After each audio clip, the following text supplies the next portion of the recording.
Begin tonight, family members of a 17-year-old shot and killed by an Austin police officer say they are devastated by the loss. Thank you for joining us. I'm Shannon Wolfson.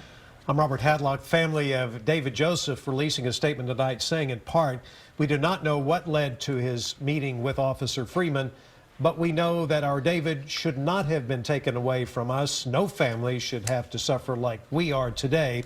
You can see the full statement at KXAN.com. This coming as Austin police and the community continue to ask questions. KXAN's Aaron Cargile joins us live with the latest. Robert Joseph's family also says he was a high school senior who dreamed of going to college this fall. He played football and soccer and spent his freshman to junior years at Connolly High School in North Austin.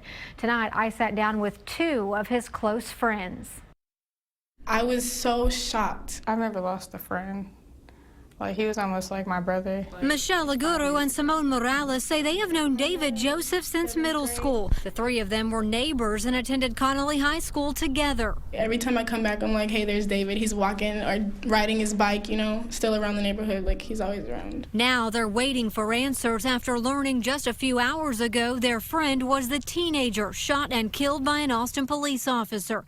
APD says Joseph was charging toward him and not wearing any clothes. I don't understand why he was naked and they felt the need to shoot him. He could have been tased, maybe, but Pepper spray. something other than being shot. Like, he didn't deserve to be shot. The new leader of the Texas Civil Rights Project has questions too. This young man was not armed, that he was in fact naked, he's a teenager. You know, this does not strike me as a situation where deadly force would have been justified. They have called for a full and transparent investigation, and these friends are hoping no one jumps to conclusions. Whatever, you know, was wrong, that's not how he usually is.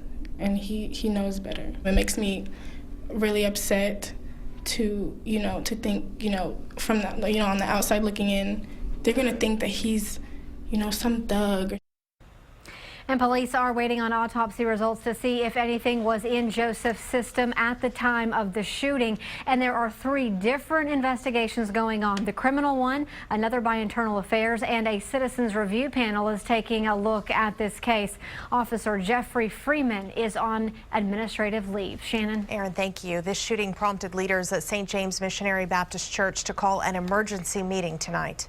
I think people just needed to get together and vent, talk about the frustrations, talk about you know, some of the problems with APD, talk about some of the changes that we so desperately need in the city. People who came out tonight included activists and county commissioner candidates. The group also discussed possible policy changes to help make sure police officers are held accountable for their actions. This development comes as the Austin Police Department is preparing to choose which body camera technology to use for the future police department. That decision is expected shortly after February the 15th. The department has spent the past month looking at different camera manufacturers. In addition to this technology to show video that has been unedited, the department wants a software system to allow them to redact portions when releasing video to the public. Some of the features APD hopes to include would be a real-time GPS tracking feature for police officers. The cameras would also need to be able to record for 10 hours straight. Other police departments in our viewing area already use department-wide body cameras. The city council budgeted more than $2.5 million to get cameras for 500 police officers by this summer. Austin and more than a dozen other local departments are also splitting $750,000 in grant money to help offset the costs.